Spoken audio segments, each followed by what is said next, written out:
Good morning बच्चों। आज हम पढ़ेंगे चैप्टर फर्स्ट या यूनिट 1 जिसका नाम है ठोस अवस्था।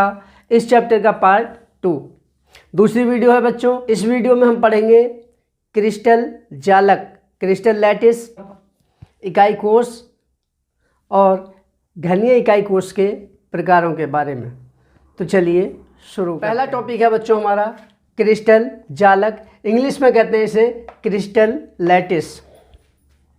किसी क्रिस्टल में उसके घटक कणों, परमाणु, अणु या आयनों की वह त्रिविम व्यवस्था जो स्वयं को दोहराकर पूरे क्रिस्टल का निर्माण करती है, क्रिस्टल जालक कहलाती है। एक बार फिर से रिपीट करते हैं बच्चों, क्रिस्टल जालक, क्रिस्टल लैटिस। किसी क्रिस्टल में उसके घटक कणों, ब्रैकेट में लिखेंगे परमाणु, अणु या आयन की वह त्रिविम व्यवस्था जो स्वयं को दोहराकर पूरे क्रिस्टल का निर्माण करती है, क्रिस्टल जालक कहलाती है। त्रिविम व्यवस्था 3 डायमेंशनल अरेंजमेंट। तो बच्चों ये क्या है? ये एक अरेंजमेंट है। परमाणु किस प्रकार से, किस तरह से अरेंज होते हैं 3 डायमेंशनल, इस तरह से।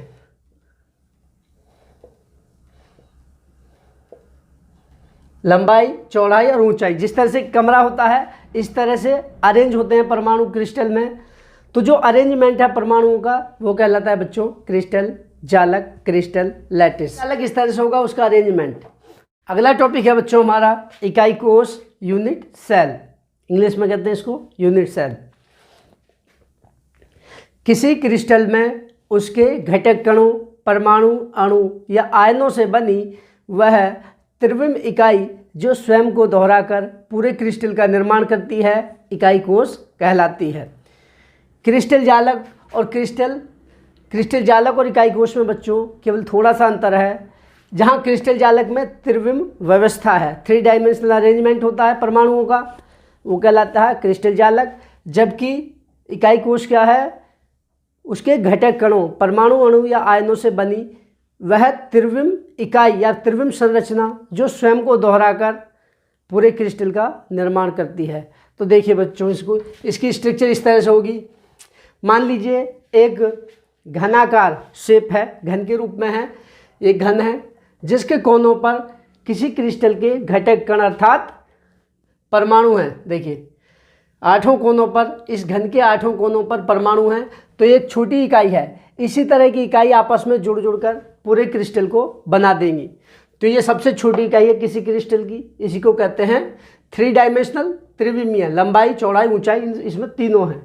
ये सूक्ष्म इकाई है, इसी को कहते हैं हम इकाई कोष। और जिस अरेंजमेंट में, जिस क्रम में परमाणु जुड़े हुए हैं, जिस तरह से परमाणु जुड़े हैं, उस अरेंजमेंट को कहते हैं क्रिस्टल जालक। नेक्स्ट टॉपिक है बच्चों घनीय इकाई कोष के प्रकार, types of cubic unit cells, या कह सकते हैं खाली इकाई कोष के प्रकार। घनीय इकाई कोष निम्नलिखित 3 प्रकार के होते हैं। पहला प्रकार है बच्चों सरल घनीय इकाई कोष, सिंपल क्यूबिक यूनिट सेल। वह इकाई कोष जिसमें केवल घन के 8 कोनों पर एक एक इलेक्ट्रॉन पाया जाता है, सरल घनीय इकाई कोष कहलाता है। कि किस तरह का होगा इसकी स्ट्रक्चर? जैसे घन है, घन के 8 कोनों पर, इन कोनों पर देखिए इस तरह से परमाणु होंगे। तो यह है आपका सरल घनीय इकाई कोष, सिंपल क्यूबिक यूनिट सेल। सरल घनीय इकाई कोष केवल 8 कोनों पर, देखिए घन के 8 कोनों पर एक एक परमाणु है। दूसरा प्रकार है बच्चों काय केंद्रित या अंतः केंद्रित इकाई कोष, इंग्लिश में कहते हैं बच्चों इसको body centred cubic unit cell.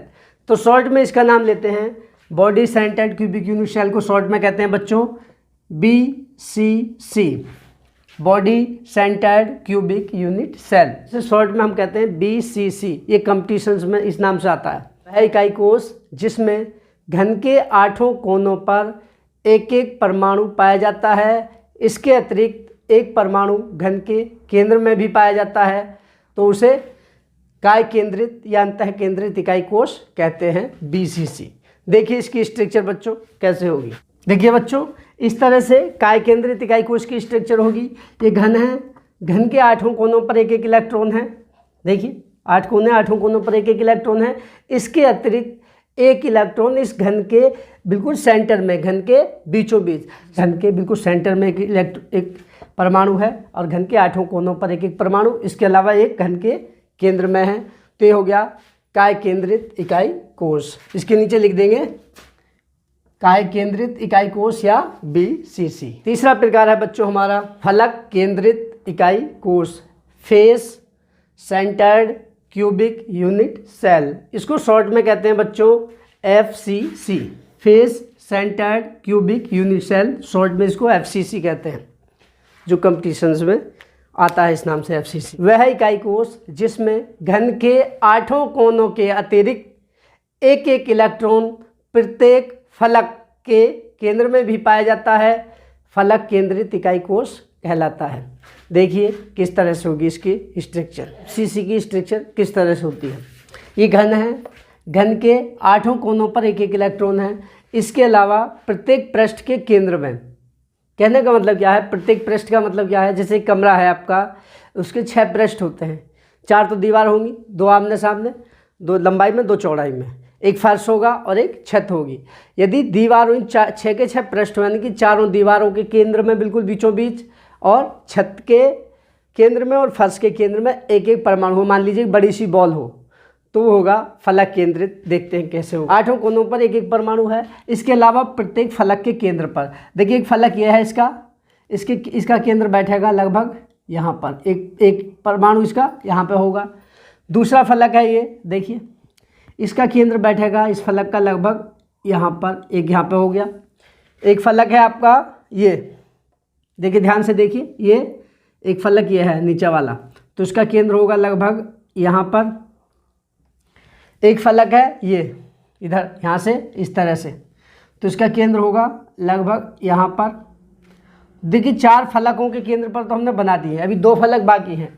एक फलक है ये, देखिए ध्यान से देखिए, यहाँ से स्टार्ट कर रहे हैं, ये फलक है एक, ये इस फलक का केंद्र बैठेगा लगभग यहाँ पर, ठीक है। इस फलक के केंद्र ये हो गया, इस फलक के केंद्र पर एक फलक है नीचे, देखिए ये यहाँ से स्टार्ट करते हैं, ये इस तरह से, ये एक फलक है, इस फलक का केंद्र होगा लगभग यहाँ पर। इस तरह से ध्यान से देखिए, 8 कोनों पर एक एक परमाणु है, 1 2 3 4 5 6 7 8।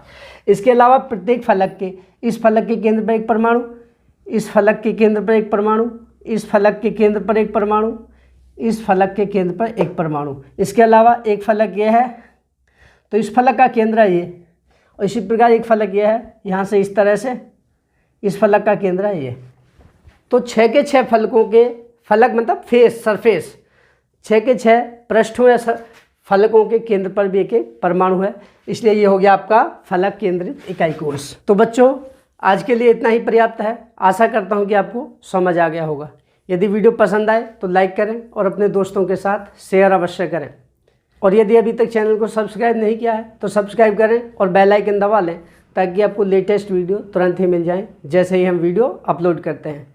तो बच्चों आज के लिए इतना ही पर्याप्त है। कल फिर एक नई वीडियो के साथ मिलते हैं, तब तक के लिए thank you and have a nice day.